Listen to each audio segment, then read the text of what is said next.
Hi everyone and welcome back to Exotics of the World TV. Now in this episode we are going to talk about the basic care for royal/ball pythons. So sit back, relax and please enjoy the video. So before we start to talk about the general care of ball pythons, what we would like to do here is find a little bit out where they come from. So you can typically find ball pythons throughout Western Africa and in parts of Central Africa as well. Now, these guys inhabit different kinds of biomes, so lots of different kinds of habitats, but the main ones that we're going to be looking at today are like the humid areas and the kind of like the semi-humid dry areas as well. So let's kick us off by talking about the enclosure size. So what are we going to keep these animals in? Now, royal pythons have been known to be quite sedentary. They also do like to climb as well. So for them to express these myriad of different behaviours and given them the choice, what we would recommend you do is just have them in a tiny little box, such as this one. Okay, now a lot of people might go, is that not a little bit too small? No, don't be daft. Something like this is more than adequate for an animal that can sometimes reach up to 5 to 6 foot in length. Of course, I'm not going to go any further than that because that is a load of bull. So let's just get rid of this, shall we? Yeet! All jokes aside, what we would recommend ball pythons to be housed in is a minimum of a 4 foot by 2 foot by 2 foot enclosure if it is a male, reaching around about 4 foot. If you do have a female, then we would recommend something a little bit larger. So you're looking around about the 5 to potentially 6 foot mark, there or thereabouts. So as a general rule of thumb, nowadays, when it comes to like housing snakes, that type of thing, we would always recommend that the enclosure be as long as the animal itself. So if you have a 4 foot snake, 4 foot enclosure. If you have a 3 foot snake, 3 foot enclosure. Now, that's just a baseline rule. So I know some people might go, well, what about this species that needs X, Y, and Z? We're not talking about X species, we're talking about this one, okay? And as a bare minimum as well. If you want to offer larger enclosures, it's something that we would definitely recommend you do. So here at the shop, we sell royal pythons in lots of different kinds of size enclosures other than 4 foot. We've sold some in 7 foot, 8 foot, 6 foot, 5 foot, all sorts of different bits and bobs. Even some that are taller so the animal can express its natural behaviour of climbing. So yeah, you can kind of put it in whatever. A lot of people I have found over the years that I've been in this hobby always have this really dim view on royal pythons and like how to generally care for them. So they say you can't put a baby in a huge enclosure because it'll stop feeding, it'll die, it'll do this, it'll do that. Da, da, da, da. Now, these things are not untrue. However, there are caveats to that. So it all depends if your animal feels safe enough. So are there enough hides in that enclosure? Is there enough coverage in general? So it can be things like fake plants, it can be cork bark, that kind of thing. Is that animal, if it wants to, can it have the agency to move around that enclosure without being seen? Now, we tend to find that royal pythons that are like picky feeders, etc., there are lots of things wrong with that enclosure. So when the breeder says, put it in something smaller, work it up, okay, that might work. But if you want to, if your royal python has been kept in a rich environment, then you should be absolutely fine to pop it in whatever size that you want. Moving on to cleaning now, what we would recommend you do is definitely change the water bowl at least once a day. Now, if you forget, it should be okay, but if we can try to stick to once a day, just so the animal has got access to fresh water. Now, for the overall cleaning of the enclosure, what we would recommend you do is spot clean. So every time that you see a bit of shed skin that you've not picked up from its shed, or a piece of feces that you've kind of missed, just spot clean it and then pop it in the bin. Now, when it comes to full cleans, this is going to be dependent. So I'll leave that up to you guys, to be fair.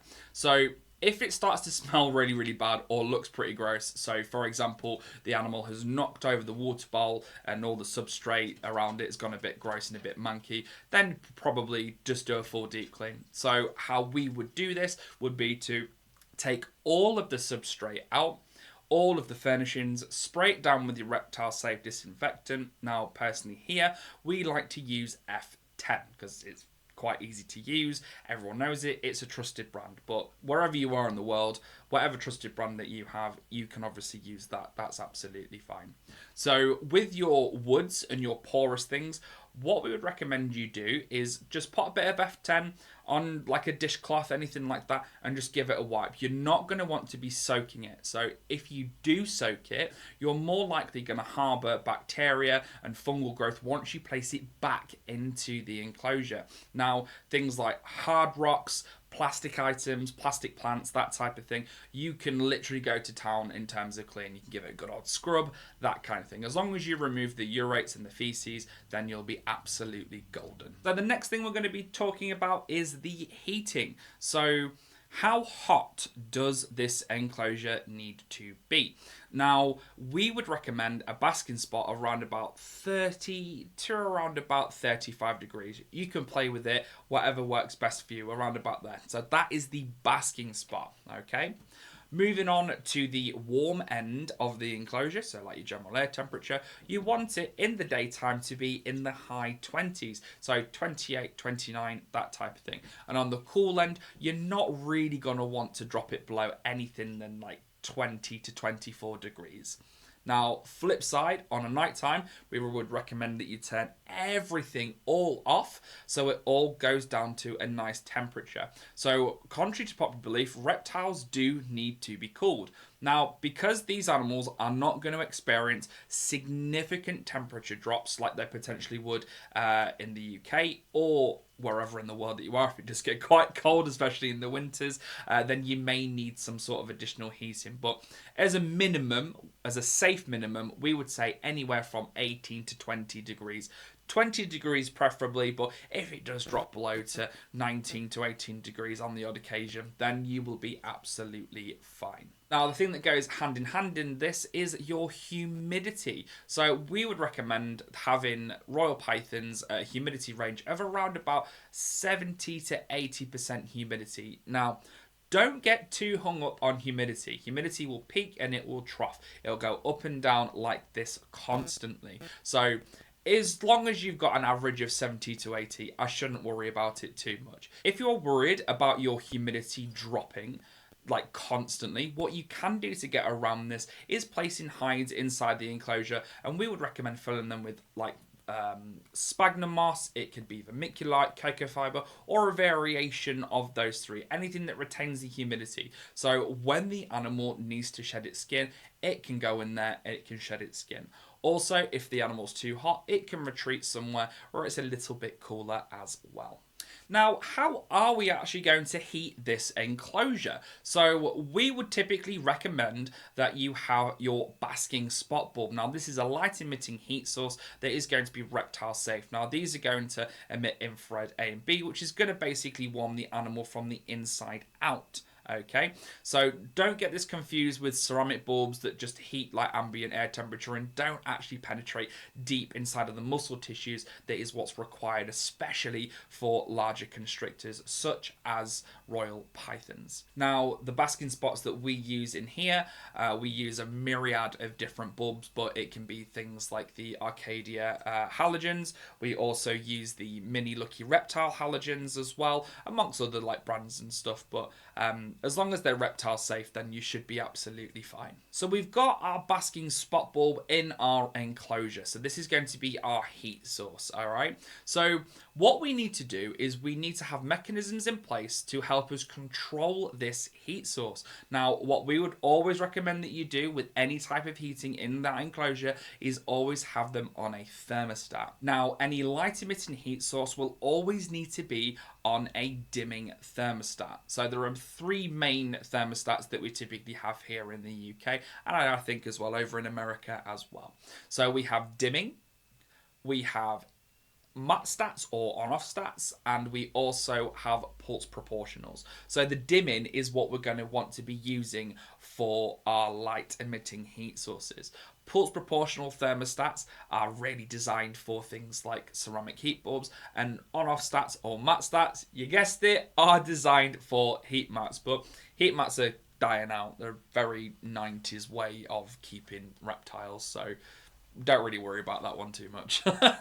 Now, we've spoken a little bit about thermostats, so they're the things that control the temperature inside the enclosure, so you'll be able to set it on the little dial as well. But we've also briefly spoken about thermometers. Now, thermometers are going to be a vital part of your kit to tell you what temperature it is in the enclosure. Now, we would always recommend having a minimum of 2 thermometers in the enclosure, so one at the cool end and one at the warm end.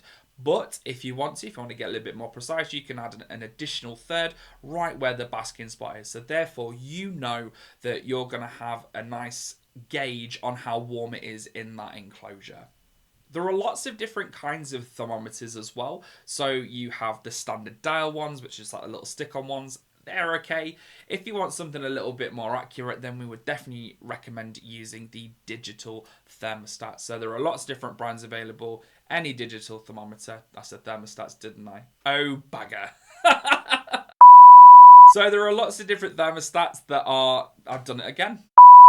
So there are lots of different thermometers that are available, from your dial thermometers to your digital ones. So in terms of your digital thermometer, not thermostat, there are lots and lots on the market, and any of them will be absolutely fine to use. There are some that are a little bit more accurate that I find personally. So I find that the Lucky Reptile ones tend to be a little bit more accurate. The Exo Terra ones are a little bit more accurate.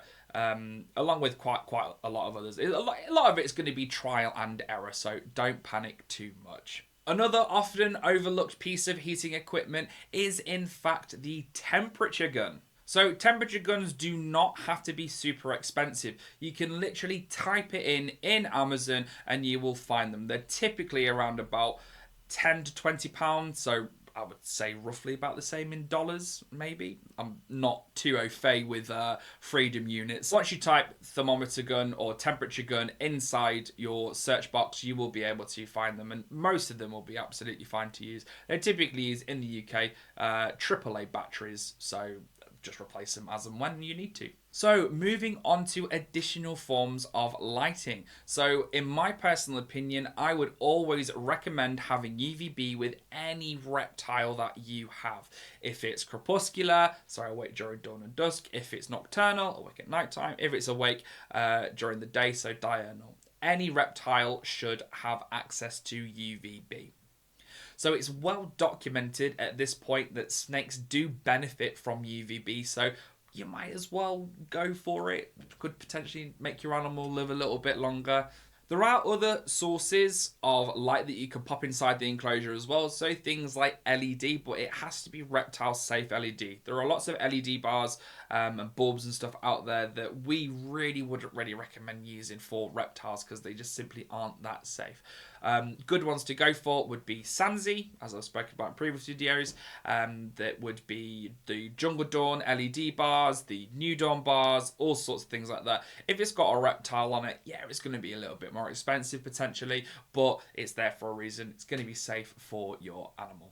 Now, what this does by adding the LED into your enclosure, it basically lets your animals see kind of properly. It will also give them a nice photo period, so a nice day and night cycle in there. So any light emitting heat source, we would always recommend having it on for 12 hours and then off for 12 hours as well.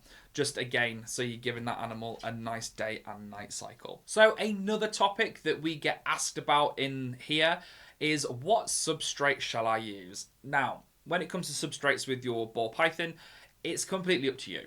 Okay, there are things like Lignocell and Aspen, which are okay, you can use them. Personally, to me, I'm a little bit more of a natural bug, so I prefer using like soil mixtures, clay mixtures in with the soil, that type of thing. With these ones that I like to use, it's going to maintain the humidity a lot better in there as well. So a lot of these like fibrous cocoa fibers, that type of thing, they're going to be able to lock in that humidity. The thicker the substrate, the easier and the better your tank is going to regulate its humidity in there. Okay, so we'd always recommend going for a nice thick substrate, especially later down the line potentially if you want to add live plants in there.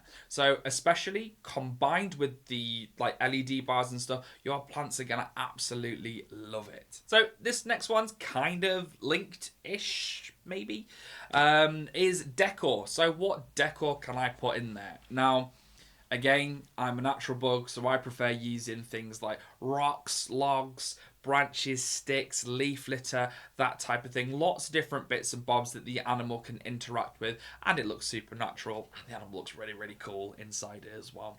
But if you're not into all that, and if you want to use kind of like plastic stuff, ornaments, decorations, that kind of thing, then go for it. What I say, as long as the animal can interact with it in a safe way, then it'll be absolutely fine to use. But personally, to me, it's not my favourite. So what food items can I feed my royal python? So there are lots of different kinds of food items that you can feed. So you don't just have to stick to a monoculture of things like rats or mice. There are lots of other things available like hamsters, gerbils, quail, chicks, all sorts of bits and bobs like that. If you want to mix and match like from week on week, then you can do. We would always recommend that you speak to your reptile specialist, see what they say. They'll be able to advise you, potentially come up with some sort of feeding schedule, some sort of plan, that type of thing. I know that we do here for our customers, so it just depends obviously where you are. But yeah, you can feed them all sorts of different bits and bobs, and of varying sizes as well. So what we like to do for our royal pythons here is we give them kind of like a mocked up bird's nest, and we'll just put either chicks or little quail chicks, like smaller than what they would typically feed on. We just pop that in there so that can simulate nest raiding behavior, which is what they would do in the wild, especially males. So males in the wild do consume a higher quantity of avian species than females do. So as briefly mentioned at the start of the video, royal pythons can reach in excess of around about 5 to 6 foot. It's typical that they usually get around about 4-ish for a male, and around about 4.5, sometimes pushing 5 foot for a female. But that's kind of it really. But anyway, as long as your enclosure is as long as a snake, then you'll be absolutely fine. When talking to my customers in the shop, we typically get asked, oh, well, do I need to take it to the vets? Do I need to do this? Do I need to do that? Are there any common health problems that they can have? That type of thing.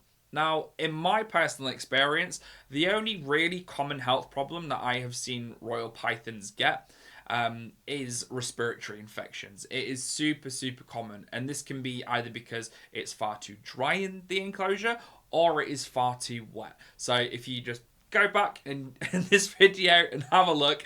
If you keep your environment how I've suggested, then you should be able to avoid these common health issues. So thank you very much for sticking around and watching, hopefully all the way to the end of this video. If you did like the video, please make sure that you give us a like, share, and a subscribe as well. In the future, if you've got any more content that you would like me to cover, please let me know. Our socials are linked down below. You can email us, you can DM us on Instagram, Facebook, that type of thing. All right. But anyway, enjoy the rest of your day, evening, whatever time you're watching this, and I will see you in the next one. Adios, para escuchar.